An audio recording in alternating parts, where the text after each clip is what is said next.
Everyone, welcome to speed biology classes. आज का हम लोग का जो टॉपिक है टीजीटी, पीजीटी, एलटी, जीआईसी और आपका बीएससी, एमएससी नीट का, तो फाइलम प्लेटिहेल्मिन्थेस को हम लोग पढ़ेंगे। तो वीडियो को अंत तक बने रहिए। और पीडीएफ नोट्स के लिए आप टेलीग्राम को ज्वाइन कर सकते हैं, डिस्क्रिप्शन में आपको लिंक मिल जाएगा। आइए क्लास को शुरू करते हैं। उससे पहले अगर आपने चैनल को सब्सक्राइब नहीं किया, चैनल को सब्सक्राइब करिएगा, बेल आइकन को प्रेस करना बिल्कुल भी मत भूलिएगा और वीडियो को जितना हो सके उतना अपने दोस्तों के साथ साझा करें। तो देखिए, फाइलम प्लेटिहेल्मिन्थेस हम लोग पढ़ेंगे। उससे पहले हम लोग समझ लेंगे फाइलम प्लेटिहेल्मिन्थेस को प्लेटिहेल्मिन्थेस किसने कहा। तो प्लेटिहेल्मिन्थेस और एसके हेल्मिन्थेस जो नाम है वो आपके गैगेनबर्ग ने दिया था। किसने दिया था? तो गैगेनबर्ग ने दिया था। जनरल कैरेक्टर्स के बारे में समझते हैं। तो जनरल कैरेक्टर क्या होता है? सबसे पहले पाया कहाँ जाता है? तो मोस्टली कैसे होते हैं? ये पैरासाइट होते हैं, परजीवी होते हैं। और ये दो प्रकार के परजीवी होते हैं, जैसे आपका एक्टोपैरासाइट हो गया और एंडोपैरासाइट हो गया। एक्टोपैरासाइट जो शरीर के बाहर पाए जाते हैं, एंडोपैरासाइट जो होते हैं या शरीर के अंदर पाए जाते हैं। कहाँ पाए जाते हैं? शरीर के अंदर पाए जाते हैं। और कुछ देखिए कैसे, कुछ एक्वाटिक होते हैं। जो एक्वाटिक होते हैं तो कैसे होते हैं? फ्री लिविंग होते हैं। जितने भी एक्वाटिक होते हैं, ऑल एक्वाटिक कैसे होते हैं? फ्री लिविंग होते हैं। कैसे होते हैं? फ्री लिविंग होते हैं। और बॉडी ऑर्गेनाइजेशन जो होता है वह ऑर्गन सिस्टम होता है। ठीक है, बॉडी ऑर्गेनाइजेशन कैसा होता है? तो ऑर्गन सिस्टम होता है। ठीक है, नेक्स्ट पॉइंट देखते हैं क्या है।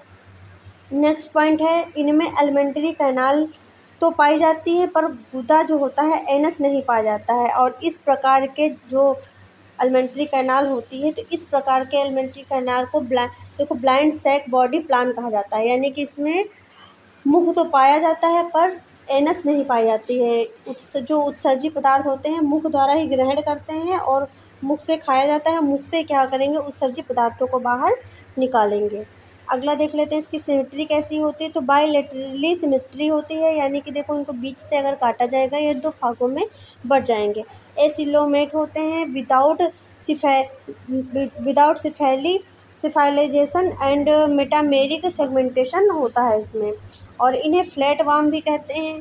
प्लेटिहेल्मिन्थेस को फ्लैट वार्म भी कहते हैं, परंतु इनके सदस्यों को बॉडी का शेप एंड साइज क्या होता है? विभिन्न प्रकार का हो सकता है। यानी कि इनके जो सदस्य पाए जाएंगे वो विभिन्न प्रकार का, इनके वो जो जीव होंगे विभिन्न प्रकार का शेप और साइज इसमें पाया जाता है। बॉडी वॉल कैसी होती है? तो बॉडी वॉल जो होती है ट्रिप्लोब्लास्टिक होती है। यहाँ से जो बॉडी वॉल होती है ट्रिप्लोब्लास्टिक कैलू होती है। इससे पहले के जो फाइलम होते हैं उसमें डिप्लोब्लास्टिक होती है बॉडी वॉल। और बॉडी वॉल के ऊपर जो होती है क्यूटिकल का आवरण पाया जाएगा इसमें। ठीक, पाया जा भी सकता है, पाया नहीं भी जा सकता है। और क्यूटिकल के जो अधिकतर क्या होता है कि अधिकतर सदस्यों में एपिडर्मिस के ऊपर क्यूटिकल का आवरण पाया जाता है और कुछ में क्यूटिकल और जो आपकी एपिडर्मिस होती है या एब्सेंट भी हो सकती है, नहीं भी हो सकती है। अगला पॉइंट देखते हैं, सेलुलर और सिंसाइटियल। ठीक, यानी कि देखो मल्टी न्यूक्लिएट एसेप्टेट। और सेल के मतलब इसका मतलब ये होता है कि सेल के बीच में पट्टी यानी कि सेप्टा नहीं पाई जाएगी। जैसे कि तो ये जो होती है बीच बीच में नहीं बटे होंगे, यानी कि इनमें सेप्टा नहीं पाई जाएगी। इसी को आसेप्टेट कहते हैं। आसेप्टेट यानी कि सेप्टा जो होती है नहीं पाई जाएगी, पट्टी नहीं पाई जाएगी। और एपिडर्मिस के नीचे जो मासल लेयर होती है, तो मासल लेयर पाई जाती है। और इस मासल लेयर होती है 3 प्रकार की हो सकती है आपकी, जैसे सर्कुलर होगी, आपकी लॉन्गिट्यूडिनल हो सकती है और आपकी ऑब्लिक्यू हो सकती है। अभी इसको आगे जब हम लोग फैसियोला हेपेटिका पढ़ेंगे तो उसमें इसको बहुत ही अच्छे से समझेंगे। और आगे देखते हैं, मसल लेयर के नीचे मसल फाइबर होते हैं जो कि स्मूथ फाइबर प्रकार उसके नीचे होता है, यानी कि स्मूथ प्रकार के फाइबर होते हैं।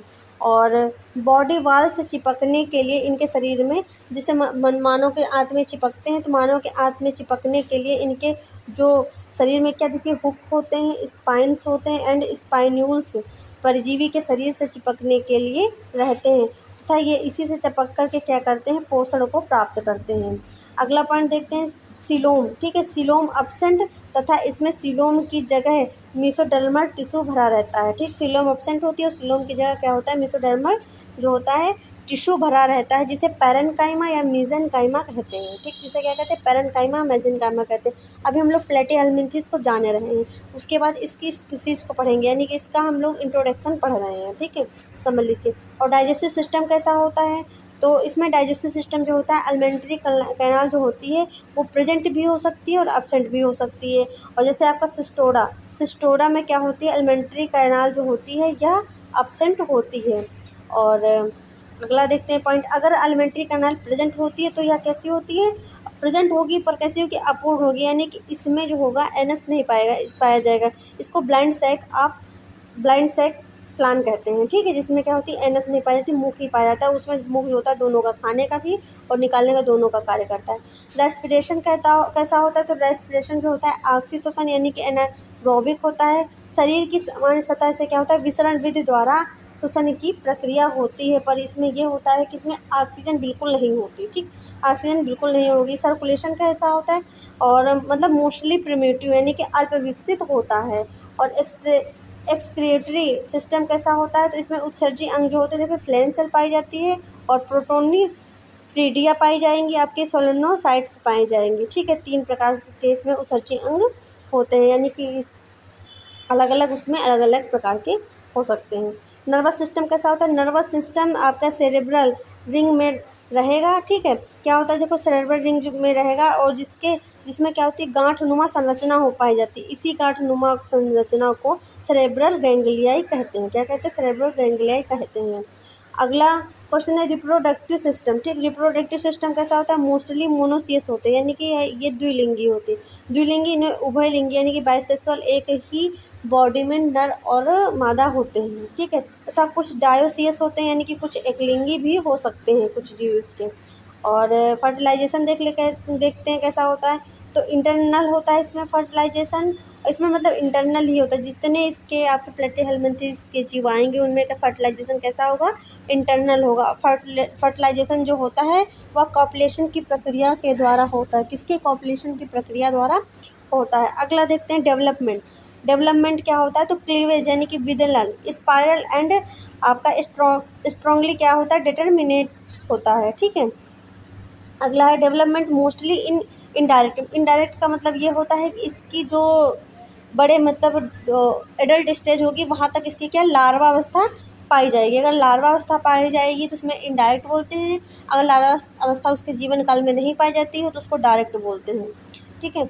और classification is based on mode of life, ठीक। उसमें देखा था आपने कि स्यूडोपोडिया के आधार पर, उसका गमन के आधार पर, जैसे हम लोग उसमें फाइलम प्रोटोजोआ पढ़े तो गमन के आधार पर उसका वर्गीकरण किया जाता था। पर इसमें क्या होगा कि जो वर्गीकरण होगा इनकी बॉडी सीलिया के आधार पर तथा जो डाइजेस्टिव ट्रैक्ट के यानी कि आपके प्रेजेंस और अब्सेंस के आधार पर फाइलम प्लेटिहेल्मिन्थेस का क्या करेंगे, वर्गीकरण करेंगे।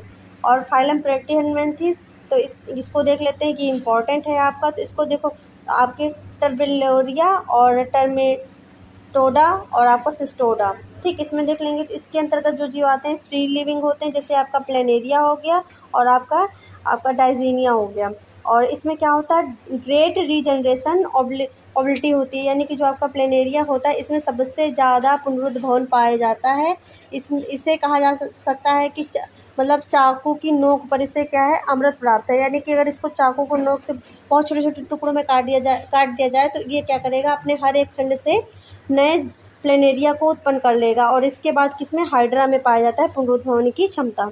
अगला है टर्मेटोडा में देखो इसमें क्या होता है, जो ये पैरासाइट दोनों प्रकार के होते हैं, इसमें एक्टो पैरासाइट और एंडो पैरासाइट, ये दोनों प्रकार के परजीवी इसके अंतर्गत आते हैं। और जो ऑर्डर है ये डाइजीनिया का है, और इसके अंतर्गत आपके लीवर फ्लूक जिसको फैसियोला हेपेटिका कहते हैं, और ब्लड फ्लूक, ठीक, ब्लड फ्लूक दोनों आते हैं, ठीक है।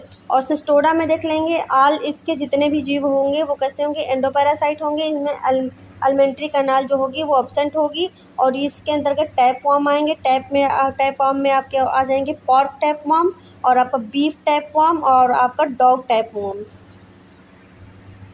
अब इसके बाद जो हम लोग इसके बाद फैसियोला हेपेटिका की लाइफ साइकिल के साथ इसको हम लोग पढ़ेंगे। अगर आपको क्लास अच्छी लगी चैनल को लाइक शेयर सब्सक्राइब करिएगा, और नेक्स्ट क्लास में मिलते हैं फैसियोला हेपेटिका के लेक्चर के साथ। Thanks for watching.